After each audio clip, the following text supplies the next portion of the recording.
हनुमानः बालपन, शिक्षा एवं शाप। हनुमान जी के धर्म पिता वायु थे, इसी कारण उन्हें पवन पुत्र के नाम से भी जाना जाता है।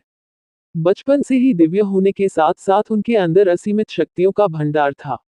बालपन में एक बार सूर्य को पका हुआ फल समझकर उसे खाने के लिए उड़कर जाने लगे।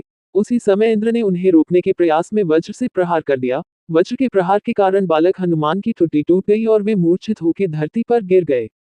इस घटना से कुपित होकर पवन देव ने संसार भर में वायु के प्रभाव को रोक दिया, जिसके कारण सभी प्राणियों में हाहाकार मच गया।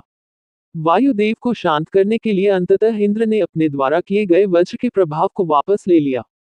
साथ ही साथ अन्य देवताओं ने बालक हनुमान को कई वरदान भी दिए। यद्यपि वज्र के प्रभाव ने हनुमान की ठुड्डी पे कभी ना मिटने वाला चिन्ह छोड़ दिया। तदुपरांत जब हनुमान को सूर्य के महाज्ञानी होने का पता चला तो उन्होंने अपने शरीर को बड़ा करके सूर्य की कक्षा में रख दिया और सूर्य से विनती की कि वो उन्हें अपना शिष्य स्वीकार करें। मगर सूर्य ने उनका अनुरोध ये कहकर अस्वीकार कर दिया कि चूंकि वो अपने कर्म स्वरूप सदैव अपने रथ पे भ्रमण करते रहते हैं, अतः हनुमान प्रभावपूर्ण तरीके से शिक्षा ग्रहण नहीं कर पाएंगे। सूर्यदेव की बातों से विचलित हुए बिना हनुमान ने अपने शरीर को और बड़ा करके अपने एक पैर को पूर्वी छोर पे और दूसरे पैर को पश्चिमी छोर पे रखकर पुनः सूर्यदेव से विनती की और अंततः हनुमान के सत्तात्य दृढ़ता से प्रसन्न होकर सूर्य ने उन्हें अपना शिष्य स्वीकार कर लिया। तदुपरांत हनुमान ने सूर्यदेव के साथ निरंतर भ्रमण करके अपनी शिक्षा ग्रहण की। शिक्षा पूर्ण होने के उपरांत हनुमान ने सूर्यदेव से गुरु दक्षिणा लेने के लिए आग्रह किया, परंतु सूर्यदेव ने ये कहकर मना कर दिया कि तुम जैसे समर्पित शिष्य को शिक्षा प्रदान करने में मैंने जिस आनंद की अनुभूति की है वो किसी गुरु दक्षिणा से कम नहीं है। परंतु हनुमान के पुनः आग्रह करने पर सूर्यदेव ने गुरु दक्षिणा स्वरूप हनुमान को सुग्रीव धर्मपुत्र सूर्य की सहायता करने की आज्ञा दे दी।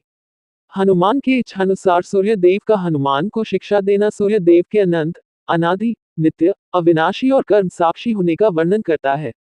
हनुमान जी बालपन में बहुत नटखट थे। वो अपने स्वभाव से साधु संतों को सता देते थे। बहुधा वो उनकी पूजा सामग्री और आदि कई वस्तुओं को छीन झपट लेते थे।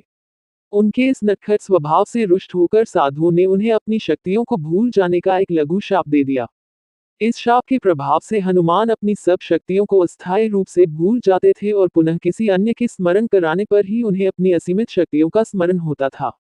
ऐसा माना जाता है कि अगर हनुमान शाप रहित होते तो रामायण में राम रावण युद्ध का स्वरूप पृथक भिन्न न्यारा ही होता।